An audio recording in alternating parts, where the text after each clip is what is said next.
There's a conversation that you've been avoiding. You know the one. But after today, after you watch this video, you'll have everything that you'll need to finally say the thing. Hi, my name is Dr. Amber Wright, and I help leaders and lovers have the conversations they haven't found the words for yet so that nothing important goes unsaid. If you're new here, welcome. If you're coming back, welcome back.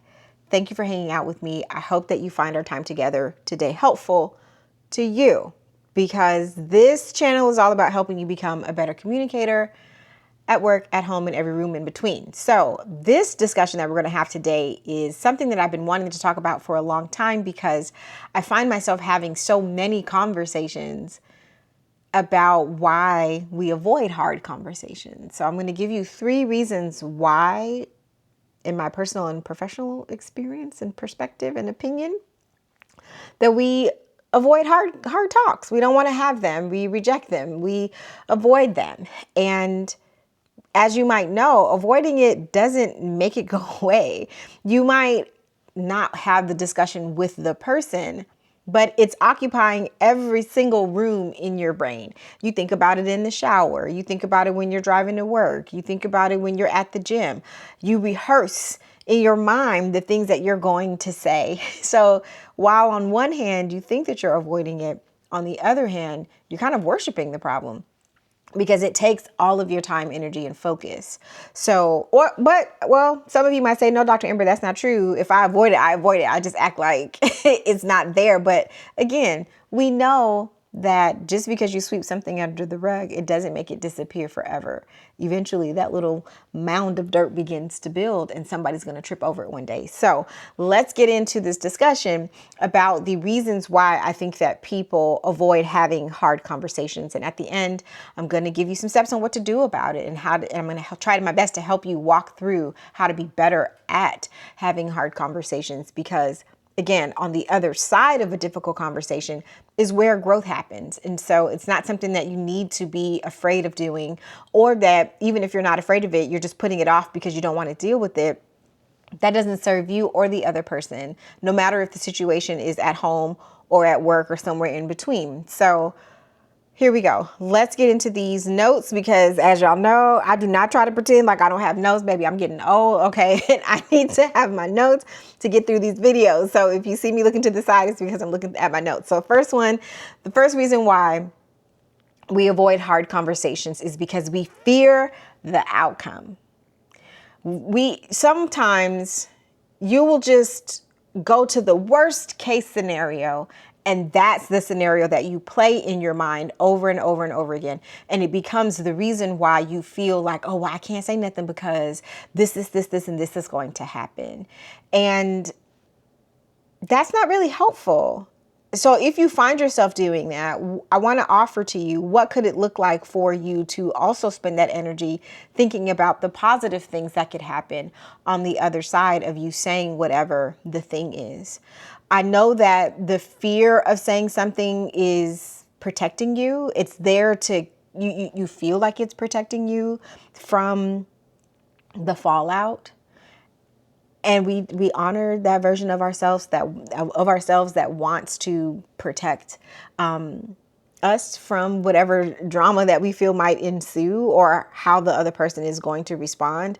But all that fear is doing is just delaying you from actually getting to the thing. It may not be as bad as you think it is, but you'll never know, because you haven't had the courage to say anything. You haven't taken the time to actually have the discussion. So focusing only on what we're afraid of, all that does is just, it keeps us stuck, and it keeps you holding it, and it robs the other person of the opportunity to help you make it right, to help you guys work through it. There's something that my husband and I learned very early in our marriage, which is don't hold me accountable for things that I'm not aware of. If you're upset at me, or I did something that pissed you off, that offended you, that hurt your feelings, or what have you, you got to tell me that.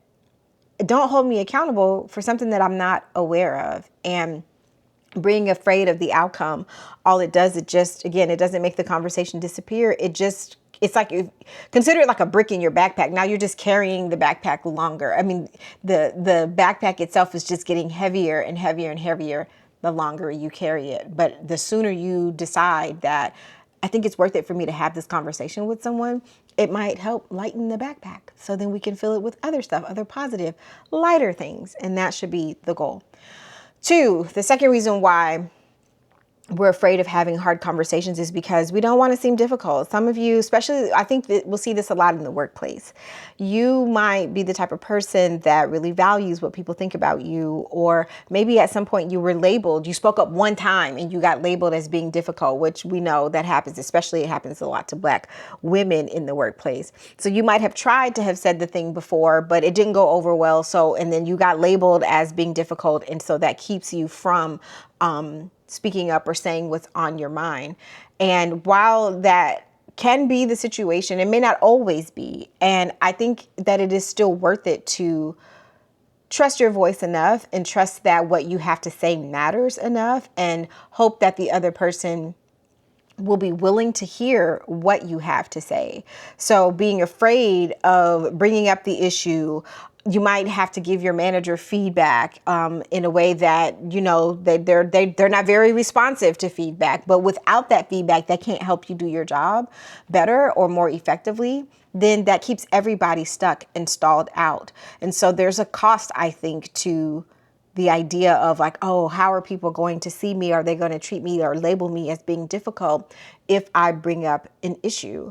And the more you kind of hide underneath the umbrella of that thinking, the more you start to disappear in your relationships, because you're not really showing up truthfully and authentically, because you say you are a difficult person. That's something then that if you're consistently getting that feedback, then that's a different discussion. We have to sit and think about, well, why am I so agitated? Why am I so hyper responsive? I had a coaching client once who worked in a heavily male dominated field.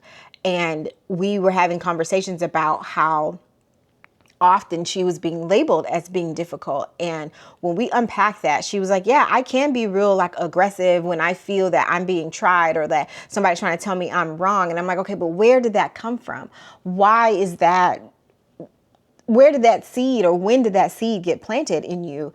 And in our journey of discovery, that was reflective of her relationship with her dad. She grew up in a house with a dad and brothers, and she was the only girl. So that environment of feeling like she had to kind of like fight for her position, you know, all my life I had to fight. Like, she was bringing that energy into work when sometimes her colleagues did not deserve that.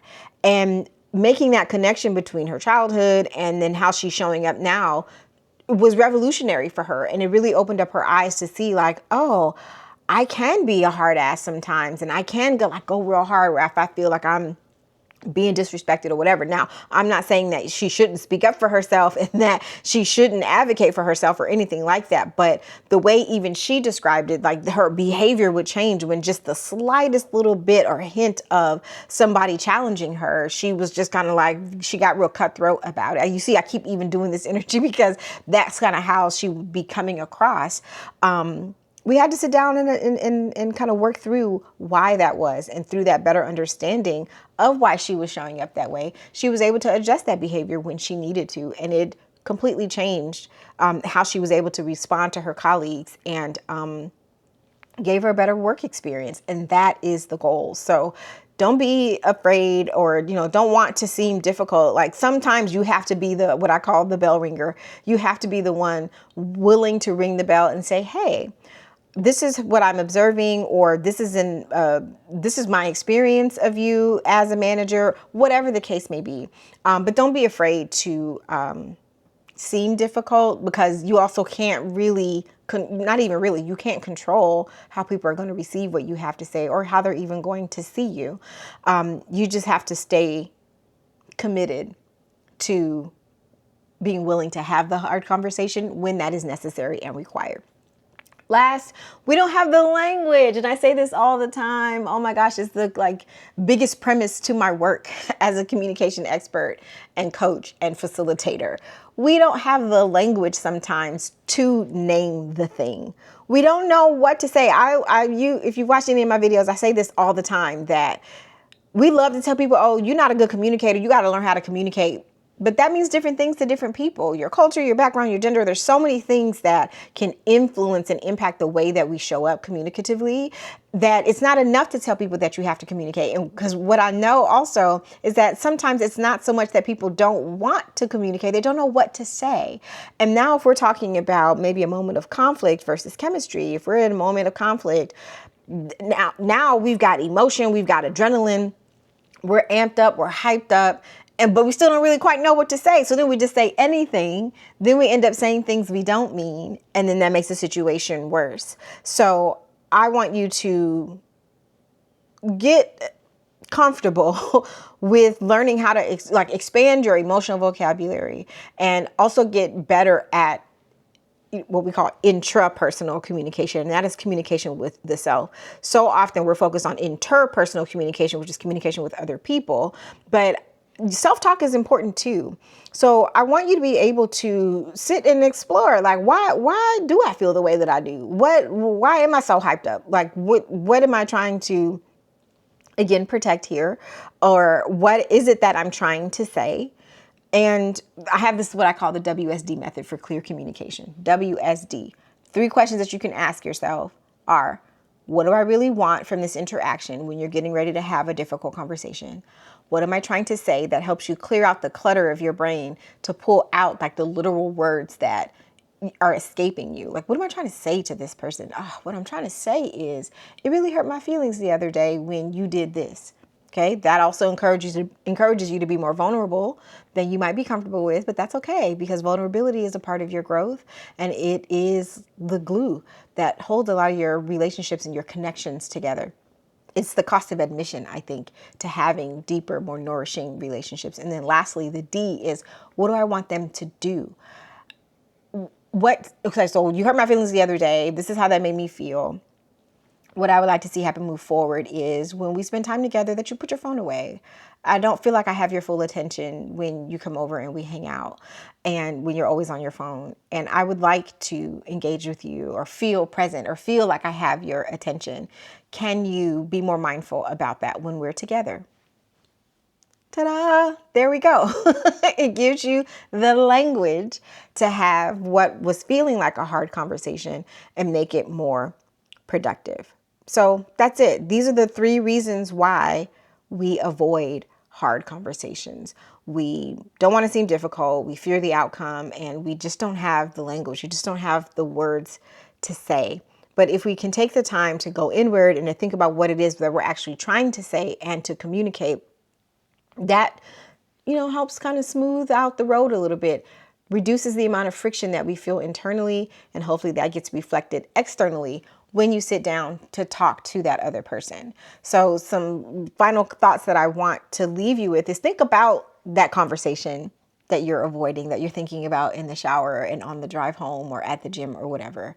What is it really that you are trying to convey to that person? What is the feeling underneath the words that you're trying to get out, but that you can't seem to get out? Or think about, what is it that I'm afraid of? What outcome is it that I am trying to avoid? And why do I want to avoid that outcome? Really start to it's like this. You just start digging deeper and peeling back the layers of the onion to figure out, like, what's keeping me from doing that, from saying this thing. And once you understand what that is, then I think that helps you build your confidence to be able to speak more clearly and more plainly and with more intention, which hopefully, leads to a more honest conversation, because if you can't be honest with somebody else if you're not honest with yourself first. And that's the main thing that I want you to realize. So after you watch this video, sit down and think about it. Like, what am I avoiding? Why am I afraid to have this conversation? What is the outcome that I'm trying to prevent?